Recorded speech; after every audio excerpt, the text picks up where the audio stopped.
Israel എന്ന തെമ്മാടി രാജ്യത്തിന് UN പൊതുസഭയിൽ എല്ലാ രാജ്യത്തിൻ്റെയും നേതാക്കളും പ്രതിനിധികളും പങ്കെടുത്ത ആ സമയത്ത് നെതന്യാഹു സംസാരിക്കാൻ വന്നപ്പോൾ എല്ലാവരും എണീറ്റ് നടന്നു പോകുന്ന കാഴ്ചയാണ്. അതോടൊപ്പം തന്നെ കൂക്കി വിളിക്കുന്നുമുണ്ട്.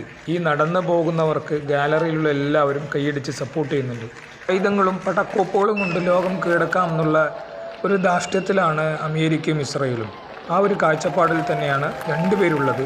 അമേരിക്കയുടെ ഒത്താശ കൊണ്ടാണ് ഇത്രയും തിളക്കുന്നത്, അല്ലെങ്കിൽ ഇത്രയും അർമാദിക്കുന്നത്, ഇത്രയും മനുഷ്യരെ കൊല്ലുന്നത്. ഒരിക്കലും അത് ലോകം തരുന്നില്ല. ഇംഗ്ലണ്ട്, ഫ്രാൻസ്, അതുപോലെ തന്നെ പോർച്ചുഗൽ, യൂറോപ്പിലെ പല വമ്പൻ രാജ്യങ്ങളും ഫലസ്തീനെ അംഗീകരിച്ചു കഴിഞ്ഞു. അവിടുത്തെ എല്ലാ രാജ്യത്തും, ഒട്ടുമിക്ക രാജ്യങ്ങളിലും ഫലസ്തീന് അനുകൂലമായിട്ടുള്ള പ്രതിഷേധങ്ങൾ നടന്നുകൊണ്ടിരിക്കുകയാണ്. ലോകത്തിൻ്റെ ചരിത്രത്തിൽ ഗതി മാറിക്കൊണ്ടിരിക്കുകയാണ്. അമേരിക്കയുടെ നിയന്ത്രണത്തിനല്ലാതെയാണ് കാര്യങ്ങളൊക്കെ ഇപ്പോൾ പോയിക്കൊണ്ടിരിക്കുന്നത്.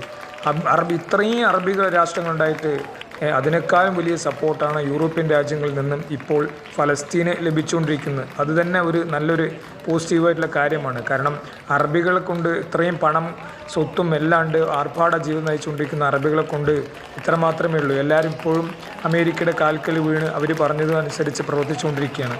സത്യം പറഞ്ഞാൽ ഈ യൂറോപ്പിലുള്ള അവരുടെ ഈ ഭാഗത്തുള്ള ഫലസ്തീന് അനുകൂലമായിട്ടുള്ള നിലപാട് സ്വാഗതാർഹമാണ്. വളരെ സന്തോഷം.